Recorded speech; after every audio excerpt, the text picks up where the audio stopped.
మనిషి ఆయా వేళల్లో చేయవలసిన పనులు చేస్తూ పోతే ఆరోగ్యంగా ఉండగలమని విశ్వసించిన ఆరోగ్యశాలి వ్యవసాయ కుటుంబంలో జన్మించిన వ్యక్తి. వ్యవసాయ శాస్త్రంలో పట్టభద్రులై వ్యవసాయ శాఖలో ఉద్యోగ బాధ్యతలు నిర్వహించి వ్యవసాయ కార్యక్రమం పాడి పంటలో తన గొంతు ద్వారా ఆంధ్ర రాష్ట్ర ప్రజలను పలకరించిన పెద్దయ్య నేటి మన స్వీట్ 60+ కోనేరు వెంకట సుబ్బారావు.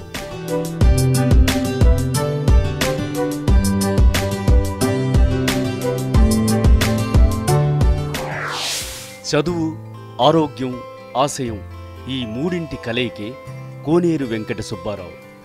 సుబ్బారావు గారి బాల్యం, విద్యాభ్యాసం వారి మాటల్లోనే. బాల్యం అనగానే నా పుట్టిన తేదీ గుర్తు రావాలి కదా. 1933 సంవత్సరం 15th జూన్ని నా జననం. 33లో పుట్టిన తర్వాత 4 సంవత్సరాల వరకు నాకు జీవితం సరిగా గుర్తులేదు. ఇప్పుడు 4 సంవత్సరాల తర్వాత జీవితం ఏం జరిగిందనేది మొత్తం నాకు గుర్తుందండి. నాకు క్లుప్తంగా నేను చెప్పగలిగింది, నాకు గుర్తున్నటువంటి ముఖ్యమైన విషయాలు ఏంటి అనే ఆలోచనకు వస్తే, బాల్యం విషయంకి వచ్చేదానికల్లా 4 సంవత్సరాల వయసు వచ్చిన టైంకి బడికి వెళ్ళాలని ప్రయత్నం చేశాను. బడికి వెళ్ళటానికి ఊళ్ళో ఎలిమెంటరీ స్కూల్ ఉండేది మాకు. ఆ ఎలిమెంటరీ స్కూల్లో చదువుకోవడానికి వెళ్ళటానికి వరకు పర్మిషన్ ఆ విలేజ్లో అందరూ యాక్సెప్ట్ చేసేవాళ్ళు. అందరూ వ్యవసాయదారులే. మా ఊరు గొడవరు అని కృష్ణా జిల్లాలో విజయవాడ తాలూకాలో ఉన్నటువంటి గ్రామంలో నేను జన్మించడం జరిగింది. 4వ సంవత్సరం వచ్చేసరికల్లా బడికి పోవాలని మా అన్నయ్యతో పాటు బడికి వెళ్ళిపోతూ ఉండేవాడిని. చదువుకోవటానికని కాదు, ఆయన వెళ్తున్నాడు కనుక నేను కూడా వెళ్తుండేవాడిని. వెళ్ళి ఆ బడిలో గల్లం చేస్తుండేవాడిని. 5వ తరగతి పూర్తి అయ్యేదానికల్లా, నాకు 10వ సంవత్సరం వచ్చేదానికల్లా మా నాన్నగారు ఏం చేశాడంటే, చదువు చాలు, మన ఊళ్ళో చదువుకోవటం అనేటువంటి దానికన్నా 5వ తరగతి వరకు చదువుకుని వడ్డీ లెక్కలు నేర్చుకుని వ్యవసాయంలో ఉండి జీవనం చేయాలా, అందుకని మన వ్యవసాయ కుటుంబరా, నువ్వు వచ్చేసి గేదెలను కాసుకుంటూ వడ్డీ లెక్కలు నేర్చుకున్నారు అని ఒక టీచర్ దగ్గర ఊళ్ళో పెట్టి వడ్డీ లెక్కలు నేర్పడం మొదలుపెట్టారు. వడ్డీ లెక్కలు నేర్చుకున్న తర్వాత నేను 1 ఇయర్ లోపల పొలంకి వెళ్ళి పొలం పనులు చేసుకుంటూ ఉండాలి. ఇక నాకు అది మనస్కరించాల. మెల్లిగా మాస్టర్ని పట్టుకుని నాకు వడ్డీ లెక్కలు నేర్పడం సంగతి తట్టా పెట్టండి, ABCDలు నేర్పండి, నాకు ముందు నేను హై స్కూల్లో చేరాలి అన్నాను. అంటే మీ నాన్నగారు ఊరుకోడు, నన్ను కోప్పడతాడు, కాబట్టి అది అడగమాక బాబు అన్నాడు. అయితే నేను బడికి రాను అన్నాను. రాననే దగ్గర పేచి పెట్టింది మా నాన్నగారికి చెప్తే గట్టిగా నన్ను మందలించాడు. చివరికి 3 ఏళ్ళు అయ్యేదలకల్లా అప్పుడు డైరెక్ట్గా 8వ తరగతిలో అడ్మిట్ అవ్వడానికి జిల్లా పరిషత్ హై స్కూల్స్లో ప్రొవిజన్ ఉండేది. 8వ తరగతికి ఎంట్రన్స్కి వెళ్ళాలని ఆ ప్రైవేట్ మాస్టర్కి చెప్పి, నేను పరీక్షకు కూర్చుంటానండి ఈ సంవత్సరం, నన్ను పంపించిన పరీక్షకు అన్నాడు. అంటే మీ నాన్న ఒప్పుకోడు అన్నాడు. మా నాన్న ఒప్పుకున్నా ఒప్పుకపోయినా నేను పరీక్షకి వెళ్ళాలి, ముందు చదివితే తర్వాత చదవకపోవడం అనేది వేరే విషయం. అంటే ఆయన నాకు దానికి లైన్లో ట్యూషన్ చేస్తూ నన్ను 8వ తరగతి పరీక్షకి జిల్లా పరిషత్ హై స్కూల్లో ఎంట్రన్స్కి తయారు చేసి పంపించాడు. మా ఊరు నుంచి 11th క్లాస్కి దాదాపు 8 మంది 9 మంది ఆ రోజున అటెండ్ అయ్యారు పరీక్షకి, SSLC ఎగ్జామ్కి. వెళ్తే నేను ఒక్కడనే పాస్ అయ్యాను, మిగతా వాళ్ళందరూ పాపం పోయింది సబ్జెక్ట్స్. పోయేదలకల్లా ఆ రోజు పేపరు న్యూస్ తెచ్చుకోవడం కోసం నేను మా ఊరు పక్కన ఉన్న కంకిపాడు వెళ్ళాను. ఈ లోపల ఊళ్ళో అందరికీ పబ్లిసిటీ అయిపోయింది. నేను వచ్చేదలికే వెంకయ్య గారు అబ్బాయి, మా నాన్నగారి పేరు వెంకయ్య గారు, వెంకయ్య గారు అబ్బాయి అక్కడే పాస్ అయ్యాడరా మన ఊళ్ళో అని చెప్పుకుంటూ మా నాన్న ఊళ్ళోకి వెళ్ళి విన్నాడు. వెంకయ్య బా మీ అబ్బాయి అక్కడే పాస్ అయ్యాడు, మిగతా వాళ్ళందరూ తప్పారు మన ఊళ్ళో అని చెప్పాను. అనేదలకల్లా ఆయనలో కలిగిన మార్పు ఏంటో ఇప్పటికీ నాకు బాగా అనుభూతి వచ్చేసి, నేను కంకిపాడు వెళ్ళి పేపర్ తెచ్చుకున్న నంబర్ చూసుకుని పాస్ అయ్యానని చెప్పి తీసుకొచ్చి మా నాన్న చూపెడదామని వచ్చేదలికి ఆయన ఎదురుగా ఉండి, ఏరా అబ్బాయి నువ్వు అక్కడే పాస్ అయ్యా ఉంటా కదరా అన్నా. అవును అన్నాను. ఆ అంటం నన్ను మళ్ళీ ఎప్పుడు అబ్జెక్ట్ చేయలే, చదువుద్దనలేదు, పొలం పని చేయమని అనలేదు. ఇంటర్మీడియట్లో చేరి ఫస్ట్ ఇయర్ చదివేదలకల్లా మా నాన్నగారికి గ్యాస్ట్రిక్ అల్సర్ ఉండేది. గ్యాస్ట్రిక్ అల్సర్తో బాగా బాధపడుతుండేవారు. ఏం తిన్నా వామిటింగ్ ఇవన్నీ అవుతున్నాయి. అబ్బాయి నీ పెళ్ళి చూసి నేను చచ్చిపోతారా ఇక బతకను అని మొదలుపెట్టాడు. నాకు అప్పటికి 15 సంవత్సరాల నుండి 16వ సంవత్సరం. 16వ సంవత్సరంలో పెళ్లి చేస్తానని అంటున్నాడని మా నాన్న నెగిటివ్ చేయలే. నేను మెదలకుండా సైలెంట్గా ఊరుకున్నా. నా మనసులో ఉన్న ఇంటెన్షన్ ఏంటంటే నేను పెళ్లి చేసుకుంటే ఆ రోజు కట్నాలన్నీ ఉండేవి. కట్నం వస్తే దాంతో చదువుకోవచ్చు, మా నాన్నని అడిగినా కూడా ఇబ్బంది లేకుండా నా ఇష్టమైనట్టు చేయొచ్చు, చదువు పాడకుండా ఉంటుంది. కాబట్టి నేను ఏమైనా సరే మా నాన్నగారి ఆలోచన ప్రకారం పెళ్లి చేసుకుంటే సవ్యం అనుకుని మనసులో ఊరుకున్నా. ఇంటర్మీడియట్ అయిపోగానే ఇంజనీరింగ్కి వెళ్ళాలని ఉండేదండి.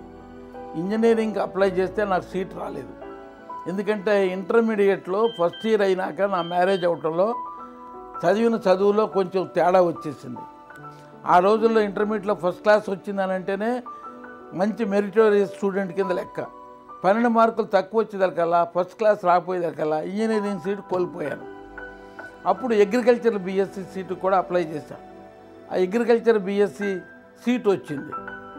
దానికి మంచి డిమాండ్ ఉండేది ఇంజనీరింగ్ తర్వాత. మ్యారేజ్ ఇంటర్మీడియట్ ఫస్ట్ ఇయర్ అవగానే అయిపోయింది. 16వ సంవత్సరం పూర్తి అయ్యేదలికి అవుతున్నప్పుడు అగ్రికల్చర్ బీఎస్సీలో ఫస్ట్ ఇయర్ చదవగానే నాకు బ్రోంకైటిస్ ప్రాబ్లంతో, కొంచెం హెల్త్ ప్రాబ్లంతో బ్రోంకైటిస్ వచ్చి కాఫ్ వచ్చేది. అప్పుడు నేను వెళ్ళి వార్డెన్ గారి దగ్గరికి, ఏమండి నాకు మీ హాస్టల్ ఫుడ్ పడలేదు, నేను బయట ఉంటాను కాబట్టి నాకు పర్మిషన్ ఇవ్వండి అని అడిగితే, ఎట్లా ఉంటావు, ఎవరు తీసుకొచ్చి ఉంటావు అంటే, నేను మ్యారేజ్ అయ్యిందంటే నా మిస్సెస్ని తీసుకొచ్చి ఉంటానన్న.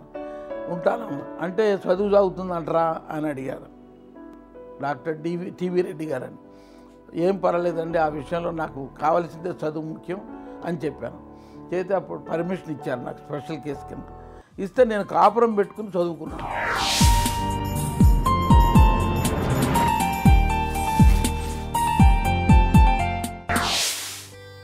స్వచ్ఛమైన మనసు, చేయాలన్న తపన, సాధించాలన్న ఆశయం ఉంటే పదవులు, అవార్డులు, రివార్డులు వాటంతట అవే వచ్చి చేరుతాయి. సుబ్బారావు గారి జీవితంలో చేపట్టిన పదవులు. బిఎస్సీ అగ్రికల్చర్ పూర్తయిన తర్వాత, ఆ పూర్తయిన టైంలో నేను 7th ర్యాంక్ కింద యూనివర్సిటీ వచ్చాను. గవర్నమెంట్ ఆఫ్ ఆంధ్రప్రదేశ్లో అగ్రికల్చర్ డిపార్ట్మెంట్లో నాకు డైరెక్ట్గా అగ్రికల్చర్ డెమాన్స్ట్రేటర్ పోస్ట్ ఇచ్చారు. 1954లో పాస్ అయ్యి కాలేజీ నుంచి బయటికి రాగానే 54లో పెద్దాపురం ఈస్ట్ గోదావరి జిల్లాలో వ్యవసాయ డెమాన్స్ట్రేటర్గా చేరాను. ఫస్ట్ పట్టినటువంటి ఉద్యోగం అది. ఉద్యోగం మీద ఉన్న అభిలాష కన్నా కూడా చదువుకున్నాననేటువంటి గర్వం లోపల బాగా ఎక్కువగా ఉండేది నాకు. ఉంటూ ఉద్యోగంలో ఎలా ఉండాలి అని అంటే నీతి నియమాలతో కూడినటువంటి ఆలోచన చిన్నప్పటి నుంచి ఉండేది. నిజాయితీ అంటే మహా ఇష్టం నాకు. అన్యాయం, అక్రమాలంటే చేదరింపు ఉండేది. ఈ రెండిట్లో నేను అట్లాగే పెరుగుతూ వచ్చి నిజాయితీగా, నీతిగా ఉద్యోగం చేసుకుంటూ ఎంటర్ అయిన తర్వాత, ఆ ఉద్యోగం చేస్తూ ఆ ఉద్యోగం ఆంధ్రప్రదేశ్ గవర్నమెంట్లో పనిచేసుకుంటూ పంచాయతీరాజ్ డిపార్ట్మెంట్కి ప్లానింగ్ అండ్ డెవలప్మెంట్కి వచ్చాను. ప్లానింగ్ అండ్ డెవలప్మెంట్లో వచ్చి నేషనల్ ఎక్స్టెన్షన్ స్కీమ్ అని అప్పుడే భారతదేశంలో స్టార్ట్ చేసినటువంటి కమ్యూనిటీ డెవలప్మెంట్ ప్రాజెక్ట్స్ స్టార్ట్ అయినాయి. అందులో నన్ను అగ్రికల్చర్ డెమాన్స్ట్రేటర్గా ఒక పంచాయతీ సమితికి వేశారు. ఇక అక్కడ నేను చూపించినటువంటి హార్డ్ వర్క్, నాలో ఉన్న కుతూహలం అంతా కూడా ఎగ్జిబిట్ చేయగలిగాను. రోజు సైకిల్ వేసుకుని వెళ్ళిపోయి 6 ఊళ్ళు 5 ఊళ్ళు తిరిగి సాయంత్రానికి వచ్చి చేయాల్సిందంతా చేస్తూ కూర్చుండేదానికల్లా నాకు పని తప్పితే రెండో గొడవ లేదు ఈ పిల్లోడికి అనేటువంటి భావన ఏర్పాటు చేసుకున్నాను మా డిపార్ట్మెంట్లో. అంత ఇంట్రెస్ట్గా పనిచేస్తాడు వీడు అని. అది ఇంకా నన్ను రెచ్చిపోయేటట్టు చేసింది. ఇంకా బాగా పేరు రావాలి, కష్టపడాలి అనేటువంటి భావనలో పనిచేసుకుంటూ 12 ఏళ్ళు ఉద్యోగం చేసిన తర్వాత డిపార్ట్మెంట్ ఆఫ్ అగ్రికల్చర్లో ఆల్ ఇండియా రేడియోలో ఇండియాలో ప్రథమంగా బ్రాడ్కాస్ట్ అనేటువంటిది పెట్టాలి వ్యవసాయం మీద అనే కార్యక్రమం రూపొందించాలని గవర్నమెంట్ ఆఫ్ ఇండియా ప్రారంభం చేసి 1966లో అగ్రికల్చర్ బ్రాడ్కాస్ట్ స్టార్ట్ చేశాను. ఆ స్టార్ట్ చేసిన టైంలో నేను అగ్రికల్చర్ డిపార్ట్మెంట్లో ఇంత కష్టపడి చేశాను. ఊళ్ళంటే తిరిగి విలేజెస్లో ఏమిటో వెళ్ళి రైతుల పొలాలకు వెళ్ళి చేశాను. రేడియోలో చెప్తే అందరు వింటారు కదా అని దానికి అప్లై చేయడానికి డిపార్ట్మెంటల్ ద్వారా అప్లై చేశాను. చేస్తే మా ఆఫీసర్లు నా మీద ఉన్నటువంటి మంచి రిపోర్ట్ ఉంటుందో స్పెషల్గా రికమెండ్ చేసి నన్ను కమిటీకి పంపించారు ఇంటర్వ్యూకి. ఆ కమిటీలో సెలక్షను విచిత్రంగా నేను సెలెక్ట్ అయ్యాను. సెలెక్ట్ అవ్వడానికి ఆస్కారం లేని టైంలో నన్ను సెలెక్ట్ చేయించారు భగవంతుడు. నా కోరిక తీరిందిరా అనుకున్నాను. 1966లో ఆల్ ఇండియా రేడియోలో విజయవాడ స్టేషన్లో చేరాను. ఈ ఉద్యోగ రీత్యా అందులో రేడియోలో మాట్లాడటం అంటే మంచి అభిలాష. ఆ రోజుల్లో ఆ ప్రోగ్రాంలో ఉన్నాను కదానండి. నేను మాట్లాడుతుంటే దేశం అంతా వింటున్నారు, పలానా ఆయన మాట్లాడుతున్నాడు. అది ఒక విధమైనటువంటి ఒక గంభీరత్వం నాలో పెరిగి ఇంకా ఎంతో కృషి చేసి మంచి పేరు తెచ్చుకుని విజయవాడ స్టేషన్లో చెప్పరాని రీతిలో సంగీతం మిగతా విభాగాల్లో పనిచేసే వాళ్ళందరూ కూడా మా ప్రోగ్రామ్ విని ఆనందించి ఎప్రిషియేట్ చేసి, అక్కడ ఎప్రిషియేట్ చేసినాక ఆల్ ఇండియా లెవెల్లో కూడా ఎప్రిషియేషన్ వచ్చిన తర్వాత నేను హైదరాబాద్కి ట్రాన్స్ఫర్ చేయించుకోవాలని నాకు కుతూహలం కలిగింది. ఇక్కడ మా అమ్మాయి మా అల్లుడు హైదరాబాద్లో సెటిల్ అవ్వాలని అవుతున్నారు. ఇక్కడ అతను ఇంజనీరు అల్లుడు. అందుకని వీడితో పాటు ఉండొచ్చు అని హైదరాబాద్ స్టేషన్కి ట్రాన్స్ఫర్ పెట్టుకున్నాం. ఇమ్మీడియట్గా హైదరాబాద్ కంటే నేషనల్ స్టేట్ హెడ్ క్వార్టర్స్లో ఇటువంటి ఆయన ఉండటం మంచిదని అనుకుని నన్ను తీసుకుని ఇమ్మీడియట్ ట్రాన్స్ఫర్ చేశాను. 73లో హైదరాబాద్ వచ్చాను. హైదరాబాద్ స్టేషన్ వచ్చినాక నాలో ఉన్నటువంటి ఈ యొక్క ఉత్తేజం మాత్రం మీకు చెప్పాల్సింది మరి ఏంటంటే ఇంకా అభిలాష పెరుగుతుంది. వచ్చిన ప్రోగ్రామ్ సెన్స్లో ఇంకా పెంచి మధ్యాహ్నం కార్యక్రమం పాడి పంట అనే కార్యక్రమంలో చిన్నోడు పెద్దయ్య, చిన్నోడు, చిన్నమ్మ అని 3 క్యారెక్టర్లు సృష్టించి ఓ ప్రోగ్రాం స్టార్ట్ చేశాము. ఆ స్టార్ట్ చేసిన ప్రోగ్రాము మొదలుపెట్టేటప్పుడు ఏదో అనుకున్నట్టు పెద్దలు వాళ్ళందరూ కూడా ఈయన ఏదో పెడుతున్నాడే అనుకున్నాను. కానీ ఆ ప్రోగ్రాం 2 నెలలు 3 నెలలు 4 నెలలు అయ్యేదలకల్లా లాట్ ఆఫ్ లెటర్స్ రావటం, మీ చిన్నమ్మను ఒకసారి చూడాలని, మీ చిన్నోడిని ఒకసారి మాకు చూపెట్టండి అని, లేకపోతే ఆకాశవాణి పేపర్లో వేస్తే మీ 3 ఫోటో చూస్తామని, ప్రోగ్రాం చాలా బాగుంటుందని ఎప్రిషియేషన్స్ రావడం మొదలుపెట్టి చేస్తూ యూపీఎస్సీ ఎగ్జామినేషన్కి వెళ్తే ఆ ఇంటర్వ్యూలో 8 మంది పిహెచ్డీలు ఎంఎస్సీలు ఉన్నటువంటి వాళ్ళు ఉండగా నేను ఓన్లీ బీఎస్సీ అగ్రికల్చర్ చదువుకున్నా. నా రిపోర్ట్ వల్ల కానీ, నాకు ఇచ్చినటువంటి స్ట్రెంగ్త్ వల్ల కానీ, నాలో ఉన్నటువంటి యొక్క దైవిక శక్తి వల్ల కానీ, భగవంతుడు ఇచ్చినటువంటి సపోర్ట్ వల్ల కానీ ఆ యూనియన్ పబ్లిక్ సర్వీస్ కమిషన్లో నంబర్ 2గా సెలెక్ట్ అయ్యి అడ్వాన్స్ ఇంక్రిమెంట్ ఇచ్చారు నాకు. ఆ అడ్వాన్స్ ఇంక్రిమెంటు యూపీఎస్సీలో సెకండ్ అవటంలో నేను నా ముందున్నటువంటి ఆయన 3 ఏళ్ళు ముందే రిటైర్ అయిపోతాడు. ఆయన జాయింట్ డైరెక్టర్ చేస్తే నేను ఫారం రేడ్ ఆఫీసర్గా ఉన్నాను. ఆయన డైరెక్టర్ అవ్వగానే నాకు జాయింట్ డైరెక్టర్ పోస్ట్ ఆఫర్ వచ్చింది. జాయింట్ డైరెక్టర్గా చేరాలి అని వెళ్ళినాక 2 ఏళ్ళు ఉండగానే ఆయన రిటైర్ అవుతాడు. మరొక 3 ఏళ్ళు డైరెక్టర్ పోస్ట్ చేయాల్సి వచ్చేది. నేను 5 ఏళ్ళు 6 ఏళ్ళు నేషనల్ క్యాడర్లో ఉన్నటువంటి పోస్టును ఆక్యుపై చేసి సేవ చేయడానికి వచ్చే అవకాశం నాకు ఆల్ ఇండియా లెవెల్లో అటువంటి కమిషన్లో నేను నంబర్ 2 అవటంలో అదొక గర్వకారణం నాకు. ఆహారం, దినచర్య మన ఆరోగ్యంలో ప్రధాన పాత్ర పోషిస్తాయి. అలాంటి ఆరోగ్యాన్ని కాపాడుకునే విషయంలో కోనేరు సుబ్బారావు గారు అవలంబించే పద్ధతి. నేను అసలు ఎప్పుడూ ఇంపార్టెన్స్ ఆరోగ్యంగా తినాలంటే సూత్రాలు చదవలేదు, పాటించలేదండి. 33వ సంవత్సరం వచ్చే వరకు టీ కాఫీలు తాగేవాడిని కాదు. ఆల్ ఇండియా రేడియో హైదరాబాద్కి వచ్చినాక టీ అనేది ఎక్కువైపోయింది. ఇక్కడ ప్రతి వాటికి వచ్చినటువంటి గెస్ట్కి టీ ఇవ్వాలి, ఇకపోతే మర్యాదగా ఉండదు. అందుకని వాళ్ళతో పాటు టీ ఇస్తే మీరు తీసుకోరేమండి అనేవారు. వాళ్ళతో పాటు టీ తీసుకోవడం మొదలుపెట్టి టీ అలవాటు అయిపోయింది. ఇక భోజనం చేయటం తినడం అంటే పుష్టిగా తృప్తిగా తినటమే తప్పితే ఈ నియమం ఆ నియమం అనేటువంటిది ఏది కూడా ఇది లేదు. ఆ ఇష్టమైనటువంటి పద్ధతిలో ఏది కంటారు ఈయన బాగుంటుంది, ఇంట్రెస్ట్గా ఉంటుంది అనేది మిస్సెస్ తోడ్పాటు బాగా ఉండేది. ఏం చేసి పెడుతుంది అనేది నాకు అసలు ఆలోచన లేకుండా శుభ్రంగా తినేవాడిని, హాయిగా తిరిగేవాడిని. తిరుగుడు ఎక్కువ ఉండేది, ఎక్సర్సైజ్ ఉండేది, సైకిల్ దొక్కేవాడిని ఉద్యోగాలు చేస్తా కూడా.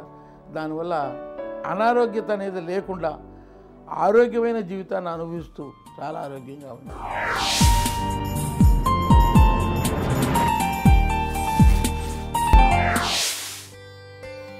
పెద్దలు ఇవ్వవలసింది కోట్ల ఆస్తి కాదు, వెలకట్టలేని ఆరోగ్య భాగ్యం.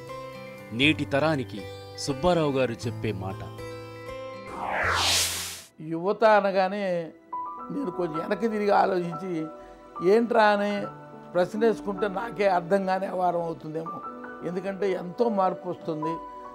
ఎలా ఉండాలి ఏంటని చెప్పేటువంటి పరిస్థితుల్లో చెప్తే వినేటువంటి పరిస్థితి కాకుండా అయిపోయింది. కాబట్టి ఇది పద్ధతి ఇది పద్ధతి ఇది పద్ధతి అంటే చెప్పవలే పో అనేటువంటి స్థితిలో ఉన్నటువంటి యూత్ కూడా ఎక్కువైంది. దేశానికి ఎంతవరకు ఉపయోగపడతామనేటువంటి ఆలోచన రాకపోతే మాత్రం తాను సంతోషాన్ని పొందలేడు, ఆనందాన్ని పొందలేడు. దేశానికి ఇచ్చేటువంటి రక్ష కూడా ఏమీ లేకుండా అతని వల్ల నిరుపయోగమైనటువంటి జీవితం అవుతుందని నేను నమ్ముతానండి. ఎందుకంటే ఇప్పుడు నేను చేసిందంతా కూడా ఆరోగ్యరీత్యా పంటలు పండించి తినిపించి కావలసినటువంటి సేవ చేసి రూపాయి కాడ 2 రూపాయలు వచ్చేటట్టు పంటలు పండించి జీవితాన్ని దిద్దినటువంటి విషయాలు నా జీవితంలో జరిగినాయి కనుక దాని మీద ఎక్కువ మక్కువగా అలా ఉండాలి, అలా చేస్తూ పోవాలి, తోటివాడు కూడా పైకి వచ్చేటట్టు పైకి తీసుకురావాలి, ఆ అభిమానమే ఎక్కువ పెరగాలి అనేటువంటిది తాపత్రయం ఎక్కువ ఉంటుందండి. నా కోరిక కూడా అదే. నేను ఇచ్చే సలహా కూడా నువ్వు ఇంత ఆరోగ్యంగా ఉంటూ తింటూ నీ పక్కన ఉన్నవాడు యోగక్షేమాలు కూడా తెలుసుకుంటూ ఆయన ఉత్సాహపరిస్తేనే నీకు ఆనందం ఉంటుంది అనేదే నమ్ముతానండి. అనుభవాలు జీవిత పాఠాన్ని నేర్పుతాయి. అనుభవ సారంతో వేసే ప్రతి అడుగు అభివృద్ధి బాటనే పయనిస్తుంది. ఆ అనుభవ సారంతో తన తరం వారికి పెద్దయ్య సలహా. అసలు నేను అనుకునేవాడిని అండి 60 సంవత్సరాలు దాటినాక మనిషి బతకడం ఏంటండి, ఏం చేయాలని అనుకునేవాడిని చిన్నతనంలో. కాబట్టి 50 ఏళ్ళు దాటినాక ఉండకపోయినా పర్వాలేదు అనేటువంటి భావన ఎక్కువగా ఉండేది. అటువంటిది 50 పోయి 60 అయిపోయి 70 అయిపోయి 80లో పడిపోతే నేను క్వశ్చన్ మార్క్ వేసుకుంటూ అప్పుడప్పుడు ఎందుకు ఇంత జీవితం ఎక్స్టెండ్ చేస్తున్నాడు భగవంతుడు అంటే నేను సిరీస్లో కొన్ని ఆలోచిస్తే నా కుటుంబ విషయంలో నేను ఉండవలసిన అవసరం ఉంది. ఆ ప్రయత్నం కోసమే భగవంతుడు నాకు ఇంత ఆయుస్సు ఇచ్చి నన్ను ఆరోగ్యవంతుడిగా చేస్తున్నాడు అని నా బిడ్డల కోసం నేను సేవ చేయడానికి ఉపయోగపడుతున్నాను అనేటువంటి భావన ఎక్కువగా కలుగుతుంటుందండి. నిద్రపోయే ముందు అదే వస్తుంది, నిద్రపోయి లేచినా కూడా అదే పని చేస్తున్నాను. ఎందుకంటే 1983లో మా అల్లుడు గారు అన్నగారు ఇద్దరు యాక్సిడెంట్లో ఇక్కడ చనిపోయారు. మంచి క్రిటికల్ టైం. మా లైఫ్ బాగా ఉచ్చ స్థితిలో పెరుగుతున్నటువంటి కుటుంబం, జాయింట్ కుటుంబంగా ఉండేవాడు. ఆ ఇద్దరు పోవటంలో జీవితం అంతా చిందరవందర అయిపోయి నేను వ్యవసాయం చేస్తున్నటువంటి మా అన్నగారు వెళ్ళిపోయాడు. ఏదో మా అల్లుడు ఇంజనీరింగ్ అయ్యేదో పెట్టుకుని ఇండస్ట్రీ చేసుకుంటున్నటువంటి ఆయన అది మూతపడాల్సి వచ్చింది. మా అమ్మాయికి 3 అమ్మాయిలు, ఆ వయసు 10, 8, 6. వాళ్ళని చూసుకునేదానికల్లా అసలు నిద్రాహారాలు ఉండేవి కాదు నాకు మా మిస్సెస్కి. ఏమిటి ఈ జీవితం ఇట్లా పడిపోయింది మంది అని బాగా వరి అయ్యి 1 నెల రోజులు అయ్యేదానికల్లా తిక్క ఉడికిపోయి రిజైన్ చేయటం తప్పితే ఏం లేదు, ఢిల్లీ వెళ్ళేది లేదు, ఉద్యోగము 7 ఏళ్ళు వదిలిపెట్టేద్దాం, మనం పిల్లల కోసం చేయాల్సిందే అని రోడ్డును పడి నేను చదువుకుంది ఏదో ఉందో అది ఆచరించి డైరీ, పౌల్ట్రీ, అగ్రికల్చర్ చేస్తూ మిక్స్డ్ ఫార్మింగ్ చేస్తూ 6 సంవత్సరాలు 7 సంవత్సరాలు వ్యవధిలో అంటే నేను రిటైర్ అయ్యే టైం లోపల టార్గెట్ అచీవ్ అయింది. 24 లక్షల రూపాయల వరకు నేను సంపాదించగలిగాము. ఇద్దరం కూడా పొలంలో పనిచేసి. ఆమె ఎప్పుడు పొలం చూసినాము కాదు, కానీ నాతో సేకరించి నాతో ఉంటూ రాత్రింబవళ్ళు కష్టపడి పనిచేసి ఆమె కూడా సేకరి చేసి కుటుంబాన్ని పోషణ చేయటంలో కష్టపడి పైకి తీసుకొచ్చి సహకరించినటువంటి భార్య. ఆ విధంగా ఉండటంలో ఈ రోజున మా పిల్లలందరూ కూడా ఎంతో ఆనందంగా దివ్యంగా చదువుకుని అందరినీ చదివించాను. వాళ్ళ ఆనందంతో నేను చూస్తూ ఈ రోజున నేను తినే ఆహారం వంట పడుతుందండి.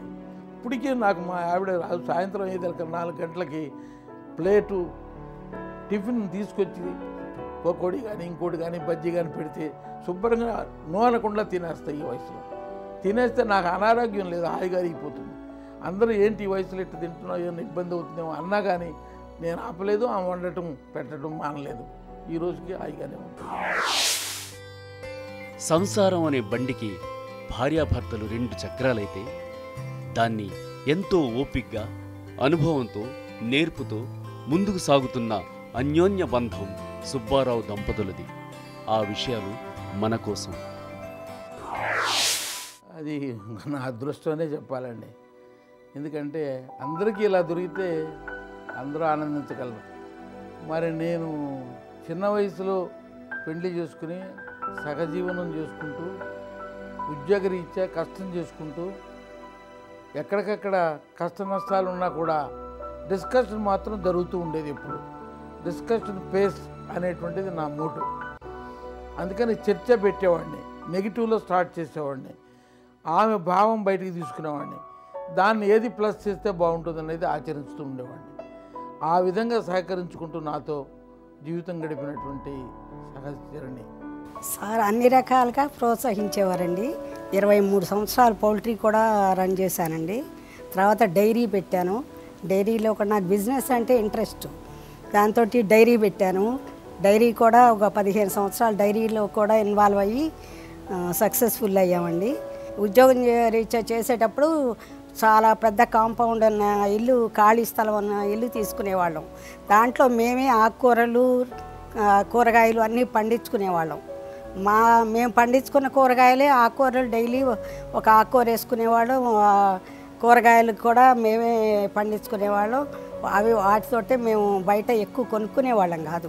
ఆ కూరగాయలే వండి ఆయనకి ఇష్టమైనవి నేను చేసి పెడతా ఉండేదాన్ని. ఇంకొక విషయం ఈ సమయంలో చెప్పాల్సిన అవసరం ఉందండి. 1995-96 వరకు కూడా ఇప్పుడు ఆమె చెప్పినట్టు అన్ని పనులు చేసుకుంటూ ఇద్దరం కలిసి సహజీవనం చేస్తూ పొలాల్లోనే ఉంటూ కష్టం చేసి ఫలితాలు పొందాం. తర్వాత మాకు కొన్ని ఇబ్బందులు కలగటం వల్ల, ఈతిక బాధల వల్ల ఆధ్యాత్మిక వనవాసం చేసాం. 11 సంవత్సరాలు ఇద్దరం పుట్టపర్తిలో ఫ్రీ సేవ చేస్తూ సాయిబాబా గారి దగ్గర ఉన్నాను. సత్యసాయిబాబా గారి దగ్గర నా కార్యక్రమం చదువుకున్న ఉద్యోగమే అక్కడ ఉచిత సేవ చేశాను తోటల్లో. తర్వాత మళ్ళీ 7 ఏళ్ళు బాలసాయి బాబా గారి దగ్గర నేను ఆమె ఇద్దరం కలిసి కూడా సేవా కార్యక్రమంలో పూర్తిగా మునిగి ఉదయం 6 గంటల నుంచి రాత్రి 10 వరకు కూడా ఖాళీ అంటూ లేకుండా ఫుల్ ఇన్వాల్వ్మెంట్ అయ్యి సేవ చేసి అక్కడ మంచి పేరు పొంది భగవంతుని దృష్టిలో నన్ను అనేవారు, ఎవరా ఈ స్కూల్లో చిన్నవాడు అంటే సుబ్బారావు అని చెప్పేవారు బాలసాయి బాబా గారు.